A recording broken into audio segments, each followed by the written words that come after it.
após a ressurreição de Jesus, né? Agora vamos falar da aparição de Jesus na Galileia. Depois das aparições aos 10 discípulos e aos 11, né, das quais nós falamos nos 2 vídeos anteriores, nós lemos em Mateus 28:16 que os discípulos foram para a Galileia, conforme justamente a ordem de Jesus, né? Quando ele diz: não temais, ide dizer aos meus irmãos que se dirijam a Galileia, pois é lá que eles me verão. Estando trancados naquela casa, o Senhor entrou sem que lhe tivessem aberto a porta. É claro que esse detalhe de ordem física já não impediu o acesso de Jesus a qualquer lugar, certo? Mas quando eles viram Jesus, eles certamente ficaram assustados. E diz o texto que todos adoraram-no, ficaram prostrados aos pés de Jesus. Alguns hesitavam ainda. Por quê? Essa pequena observação, ela causou certo constrangimento, né? Quando diz assim que eles hesitavam nessa adoração. Isso, de certo, causou constrangimento e causa ainda constrangimento pelos estudiosos da Bíblia. Por quê? Porque Mateus tornou pública essa atitude dos discípulos. Por que ele falou sobre isso? Tudo na Bíblia tem um sentido. Por qual motivo os discípulos duvidariam de que Jesus estava diante deles, havia ressuscitado? Foi por excesso de zelo que eles hesitaram em adorar Jesus ressurreto? Realmente, minha gente, o ato de adoração, especificamente a Jesus Cristo, assumiu um novo significado. Este vocábulo, assim, adorar, empregado aqui, é um vocábulo muito forte. E não podemos esquecer de que os judeus tinham bem vivo isso nas suas memórias. E todos os discípulos eram judeus, né? E o que é que eles tinham na memória? Um mandamento tácito: não terás outro Deus diante de ti. Isso está em Deuteronômio 5:7. Então, os discípulos sabiam desse mandamento. E por mais que Jesus tenha se anunciado como Deus, eles continuavam considerando somente um grande profeta, né? Um homem poderoso em obras, aquele negócio todo. Então, era assim também o que achavam seus críticos, né? Os fariseus, os saduceus, os sumos sacerdotes, os doutores e os mestres da lei, certo? De fato, nossa fé é muitas vezes vacilante. Nós só queremos aceitar a dureza da lei, né? A dureza da lei, ela entra com facilidade na nossa mente, mas quase nunca a gente quer aceitar a doçura da graça. O fato é que, como diz um texto, né, de Mateus 28:17, alguns hesitaram. E pode até ser que, neste caso, a dúvida não tenha significado falta de fé, mas, quem sabe, né, um equívoco da fé. Pois bem, como li numa versão a frase, né, de Anne Lamott, escritora norte-americana, o oposto da fé pode não ser a dúvida, mas o cinismo. Essa frase é bem interessante. Ela escreveu certeza, né? Porque a verdade, ela não está na lógica limitada da mente. Jesus apareceu aos 11 e disse, isso já na Galileia, né? Toda a autoridade me foi dada no céu e na terra. E depois ensinai a todas as nações, batizai-as em nome do Pai, do Filho e do Espírito Santo. Verdade, né? Ensinai-as a observar tudo que vos prescrevi. Eis que estou convosco todos os dias até o fim do mundo. Pois bem, um texto sobre essas instruções nós lemos também em Marcos. Lá foi dito que Jesus apareceu aos discípulos quando eles estavam à mesa, né? E foi logo chegando e censurando a incredulidade e a dureza do coração deles, por não crerem no que eu tinham visto, aqueles que viram Jesus ressuscitado, né? No caso, Maria Madalena e Pedro. E disse algo parecido: ide por todo o mundo e pregai o evangelho a toda criatura. Quem crê e for batizado será salvo, mas quem não crê será condenado. Estes milagres acompanharão os que crerem. Expulsarão os demônios em meu nome, falarão novas línguas, manusearão serpentes. E se beberem algum veneno mortal, não lhes fará mal. Imporão as mãos aos enfermos e eles ficarão curados. E aqui vamos fazer um pequeno parênteses. Veja o significado das palavras discípulos e apóstolos. É importante, porque muitas vezes você passa batido isso aí, vai lendo, vai lendo, vai lendo. Então, discípulo vem do latim discípulos, ou seja, estudante. Então, nós também somos discípulos, bem como os 72 que foram enviados por Jesus, né? Lá em Lucas 10, de 1 a 11. E também eram discípulos todos os que andavam com Jesus. E você sabe que a Bíblia consta que andavam muita gente, mulheres e tudo, e todos aqueles que queriam aprender alguma coisa com o Mestre. E o que seria o apóstolo? Apóstolo vem do latim apóstolos e do grego apóstolos, ou seja, mensageiro, pessoa enviada à frente, né? Dizem que os 12 apóstolos tiveram esse título por terem recebido a doutrina diretamente de Jesus e de ter sido por ele enviado na missão de divulgar a boa nova, que é o Evangelho. Pois bem, depois de pregar essas palavras, o Senhor Jesus foi levado aos céus, né, na ascensão, e está sentado à direita de Deus. Trata-se da sua ascensão aos céus, né? Diz o Evangelho que os discípulos partiram, começaram a pregar por toda parte, né? E o Senhor cooperava com eles e confirmava em sua palavra com os milagres que a acompanhavam. Marcos 16, 20. A missão que Jesus nos deu a partir dos apóstolos. Então comecemos com um belo texto do profeta Isaías. Como são belos sobre os montes os pés do mensageiro que anuncia a paz, que traz a boa nova e proclama a salvação. Isaías 52, no versículo 7. Pois bem, irmãos, essa foi a missão que o Senhor Jesus nos confiou, o anúncio do Evangelho. Então, inicialmente, essa tarefa foi confiada aos apóstolos sob o comando de Pedro. E todos os apóstolos saíram para o mundo afora, né, pregando a palavra, curando, fundando novas comunidades, etc. Numa messe grandiosíssima, né? E depois veio Paulo e todos os que vieram depois de Paulo, né? Os mártires e os verdadeiros cristãos que enfrentaram a morte, a prisão e todo tipo de dificuldade. Bem depois viemos nós. Então a Igreja Católica nos dedicou até o mês de agosto, né? Com o chamado mês das missões, o mês dos missionários. É isso mesmo, Jesus nos escolheu. E escolheu nos diversos graus de ordenação. Papa, bispo, padre, diácono, religiosos, religiosas, tal. E a nós leigos e leigas. Né? Tem lá um texto que diz em João 15,16: Eu vos escolhi do mundo para que vades e deis fruto e o vosso fruto permaneça. E Jesus sempre foi claro sobre as dificuldades que teríamos na evangelização. Ele disse lá em Mateus 10,16: Eu vos envio como ovelhas no meio de lobos. Sede, pois, prudentes como as serpentes, mas simples como as pombas.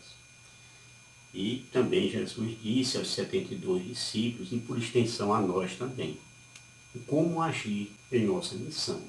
Não leveis coisa alguma para o caminho, nem bordão, nem mochila, nem pão, nem dinheiro, nem tenhais 2 túnicas. Em qualquer casa em que entrardes, ficai ali até que deixeis aquela localidade. Onde ninguém vos receber, deixai aquela cidade e em testemunho contra eles, sacudi a poeira dos vossos pés. Lucas 9, de 3 a 5. E aqui vem uma pergunta. Por que devemos ir 2 a 2? Então, Jesus nos envia em pregação 2 a 2, porque são 2 os mandamentos na caridade, o amor de Deus e do próximo. O Senhor nos manda em pregação 2 a 2, especialmente os leigos, né? Para indicarmos que quem não tiver caridade, de modo algum, pode assumir o ofício da pregação. Advertência: cuidado com o orgulho e a vanglória. Então, alguns dos discípulos enviados por Jesus, daqueles 72, quando voltaram da missão, começaram a contar ao mestre os prodígios que eles tinham feito, né? Como se tivesse sido eles. Então, falaram dos enfermos que foram sarados, e até dos demônios que se submeteram a eles. Mas aí Jesus botou a bola debaixo do braço e disse para eles lá, sem querer tirar a alegria da conquista e tudo, né? E sim ampliando ali ainda mais a sua visão espiritual, disse a eles: não vos alegreis porque os espíritos vos estão sujeitos, mas alegrai-vos de que os vossos nomes estejam escritos nos céus. Lucas 6:20. E aqui eu lembrei agora de uma música do Padre Zezinho, né? Sobre essa questão da missão. A música Vocação, né? Se ouvires a voz do vento, chamando sem cessar, se ouvires a voz do tempo, mandando esperar, a decisão é tua, a decisão é tua. São muitos os convidados, são muitos os convidados, quase ninguém tem tempo, quase ninguém tem tempo. Lembrou dessa música? Pois é, uma música de um missionário, né? Do chamado para a missão, onde muitos vão, onde muitos não querem ir, e os poucos que vão sentem-se altamente satisfeitos com aquilo que fizeram ao Senhor, tá bom? Mas voltando aqui para as aparições de Jesus. A aparição de Jesus no Mar da Galileia. Essa foi a penúltima aparição de Jesus aos 7 discípulos que tinham voltado ao antigo meio de vida. Ou seja, o meio de vida qual era? Pescador. E realmente, talvez tenham sido chamados por Pedro, ou simplesmente tenham resolvido seguir Pedro, né? Então, ali como chefe. Pois Pedro apenas disse: eu vou pescar. Mas quando Pedro disse eu vou pescar, ele não quis dizer pescar homens, como Jesus lhe ordenara, né? Nesse momento os outros disseram também vou contigo. E aí, irmãos, é incrível como em tão pouco tempo os apóstolos liderados por Pedro tenham violado a ordenação de Jesus sobre o anúncio do Evangelho, do anúncio para todo mundo, começando por Jerusalém. Como a gente vê no Evangelho de João, no capítulo 21, tudo aconteceu assim. Estavam juntos Simão Pedro, Tomé, chamado Dídimo, Natanael, natural de Caná da Galileia, também chamado de Bartolomeu, né? Os filhos de Zebedeu, Tiago maior e João, e os outros 2 de seus discípulos, André e Filipe, que não estão citados, mas eu estou colocando aí que são esses. Então, os 7 estavam numa barca, mas não tinham pescado absolutamente nada. Aí o negócio estava rindo ali para eles. Só para não deixar passar. Restaram 11 discípulos, né? Porque o Judas Iscariotes tinham suicidado, né? Porém, ali estavam reunidos apenas 7. Quem estaria ausente naquela pescaria? Você já se perguntou sobre isso? Eu creio, né, baseado também nas pesquisas que fiz, que os que estavam ausentes eram Simão, o cananeu, Tadeu, né, Mateus e Tiago menor, né, que era o filho de Alfeu. Aliás, foi assim durante toda aquela noite, né? Pescaria ruim, o negócio estava dando para pegar nada. Aí quando chegou de manhã, Jesus estava na beira da praia lá e manifestou-se, né? Ou seja, ele apareceu lá mesmo que ninguém tivesse conhecido. O mestre encontrou todos aqueles homens ali fatigados, cansados, tristes, né? Pelo fracasso daquela pescaria. Aí Jesus começou a puxar a conversa com eles. Estavam ali desconfiados, quem é esse homem? Quem é esse homem, né? Aí Jesus perguntou para eles: amigos, não tendes acaso alguma coisa para comer? Cansado demais, disseram não. Talvez até zangado, né? Aí Jesus disse para eles: lançai a rede ao lado direito da barca e achareis. Imagina o enfado daqueles homens, né? Passaram a noite toda na pescaria sem pegar nada. Aí vem um sujeito que eles não conheciam ainda e lança lá para o lado direito. Mas mesmo assim, sem entender, mas movido de obediência ao Senhor, assim, de uma forma elevada, né? Porque eles ainda não tinham reconhecido Jesus, eles lançaram a rede tal qual a ordem que receberam. E qual não foi a surpresa deles ao virem a grande quantidade de peixes que eles já não podiam nem arrastar. Então, João, o discípulo amado, disse a Pedro, é o Senhor. Aí quando Pedro ouviu dizer que era o Senhor, cingiu-se, né, com a túnica e tal, porque ele estava nu, segundo a Bíblia, né? Não era nuzão, não, era, né, assim, as camisas, assim, essas coisas. Ele ia estar lá de sunga. E pá, tibumbou nas águas lá. E os outros discípulos vieram na barca, arrastando aquela rede. Tinha tantos peixes, né? Essa barca não estava lá muito longe da terra, não, né? Senão, assim, cerca de uns 200 côvados, como diz a Bíblia, que se, vou explicando, seriam 90 metros de distância, né? Pois bem, então quando saltaram na terra, eles viram umas brasas preparadas lá e um peixinho em cima dessas brasas, né? E também um pão. Aí Jesus disse, trazei aqui alguns dos peixes que agora apanhastes. E aí Pedro subiu na barca, cheio já de coragem, agora sim, coragem, puxou sozinho a rede para a terra, né? E essa rede tinha nada mais, nada menos que 153 grandes peixes. Já vou explicar para você o que é que significa esse 153. Então, apesar daquela quantidade de peixes, do peso deles, a rede não se rompeu, tá? De acordo com Jesus, seguindo a sua ordem. Aí Jesus disse, vinde, comei. Ainda que João tenha falado um pouco antes que era o mestre, nenhum dos outros discípulos ousou perguntar-lhes, quem és tu?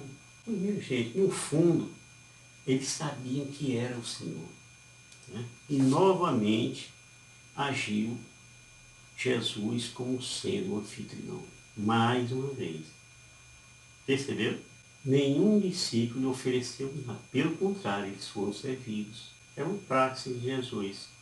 Aí ele diz, assim como o Filho do Homem veio, não para ser servido, mas para servir e dar a sua vida em resgate por uma multidão. Mateus 28, 20 e 28, né? Ele disse isso, né?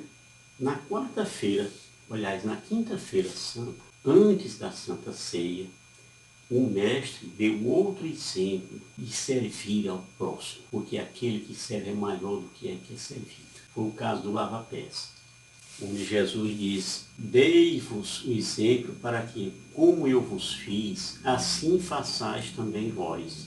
Em verdade vos digo, o servo não é maior do que o seu senhor, nem o enviado é maior do que aquele que o enviou.